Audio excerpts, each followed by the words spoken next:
ನಮಸ್ಕಾರ ರೀ ಎಲ್ಲರಿಗೂ. ನಾವು ವೀರೇಶ್ ಮನಗುಳಿ. ಇವತ್ತು ನಾವೊಂದು ಎಕ್ಸ್ಪೆರಿಮೆಂಟ್ ನೋಡಿದೆ. ನಿನ್ನೆ ರಾತ್ರಿ ನಮ್ಮ ಊರಲ್ಲಿ ಸ್ವಲ್ಪ ಮಳೆ ಆಯ್ತು. ಮಳೆ ಆದ ತಕ್ಷಣ ನಮ್ಮ ತೋಟದಿಂದ ನಾವೊಂದು ಅರ್ಧ ಕಿಲೋಮೀಟರ್ ಇಲ್ಲೊಂದು ಬೇರೆ ಹೊಲಕ್ಕೆ ಬಂದಿದ್ದೆ. ಈ ಹೊಲ ಸಂಪೂರ್ಣ ರಾಸಾಯನಿಕ ಕೃಷಿಗೆ ತುತ್ತಾದಂಥ ಹೊಲ ಇದು. ರಾಸಾಯನಿಕ ಕೃಷಿ ಎಷ್ಟು ಯಾವ ಪರಿಣಾಮ ಬೀರ್ಯದಂತಂದ್ರೆ ಇಲ್ಲಿ ನೋಡ್ರಿ, ಇದೆಲ್ಲ ಮಣ್ಣು ಥರ ಕಾಣಂಗಿಲ್ಲ, ಇದು ಕಾಂಕ್ರೀಟ್ ಉಂಡೆಗಳ ಥರ ಕಾಣಿಸ್ತದೆ ಇದು.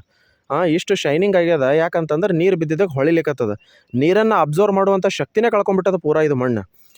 ನೀರು ಅಲ್ಲೆಲ್ಲ ನಿಂತದಿದು. ಏನು ಜಾಸ್ತಿ ಆಗಿಲ್ಲ, ಮಳೆ ಸ್ವಲ್ಪ ಆಗ್ಯದ. ಸ್ವಲ್ಪ ಮಳೆಗೆ ಪರಿಸ್ಥಿತಿ ಏನಾಗೈತೆ ಅಂತಂದ್ರೆ ನೋಡ್ರಿ, ಇಲ್ಲಿ ನೀರು ನಿಂತಾವ ಇಲ್ಲಿ, ಹೌದಾ?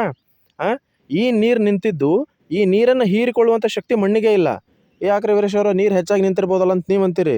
ಬಟ್ ಪರಿಸ್ಥಿತಿ ಏನಂತಂದ್ರೆ ನೋಡ್ರಿ, ಅರ್ಧ ಇಂಚು ಮಣ್ಣು ತೊಯ್ದಿಲ್ಲ, ಇಲ್ಲಿ ಪೂರ್ತಿ ಮಣ್ಣು ಒಣದದಿದು. ಈ ಒಣ ಮಣ್ಣೊಳಗೆ ಇಷ್ಟು ನೀರು ನಿಂತಾವ ಅಂದ್ರೆ ಊರು ಯಾಕೆ ಮುಳುಗ್ತಾವ ಅಂದ್ರೆ ಇದೇ ಕಾರಣಕ್ಕೆ ಮುಳುಗ್ತಾವ. ನಾವು ರಾಸಾಯನಿಕ ಕೃಷಿ ಮಾಡಿ ಮಾಡಿ ಮಾಡಿ ಮಾಡಿ ಮಾಡಿ ಮಣ್ಣಿನಲ್ಲಿರುವಂಥ ಎಲ್ಲ ಜೀವಾಣುಗಳನ್ನು ಕೊಂದುಬಿಟ್ಟಿವಿ.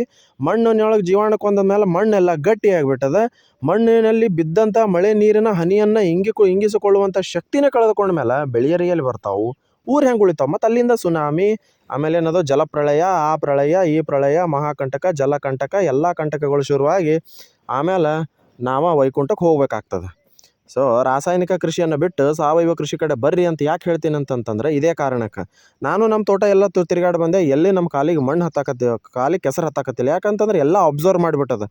ಈ ಪಕ್ಕದ ಜಮೀನು ನೋಡ್ರಿ, ಒಂದು ಅರ್ಧ ಕಿಲೋಮೀಟ್ರ್ ಮೇಲೆ ಬಂದೀನಿ, ಇನ್ನು ಇಷ್ಟು ನೀರು ನಿಂತಾವೆ. ನಾನೇ ಗಾಬರಿ ಆಗ್ಬಿಟ್ಟೆ, ಇಲ್ಲಿ ಇಷ್ಟು ಮಳೆ ಆಗೈತೆ ಅಂತ ನೋಡ್ತೀನಿ. ಇಲ್ಲಿ ಬಂದು ಹೆಜ್ಜೆ ಇಟ್ಟರೆ, ಇಲ್ಲಿ ಬಂದು ನಂದು ಇದು ಆಗ್ಬಿಟ್ರೆ ಈ ನಮೂನಿ ಕೆಳಗೆ ಒಣ ಮಣ್ಣದ. ಇದೇ ರಾಸಾಯನಿಕ ಕೃಷಿಗೂ ಸಾವಯವ ಕೃಷಿಗೂ ವ್ಯತ್ಯಾಸ ಏನಂತಂದ್ರೆ ಇದೆ.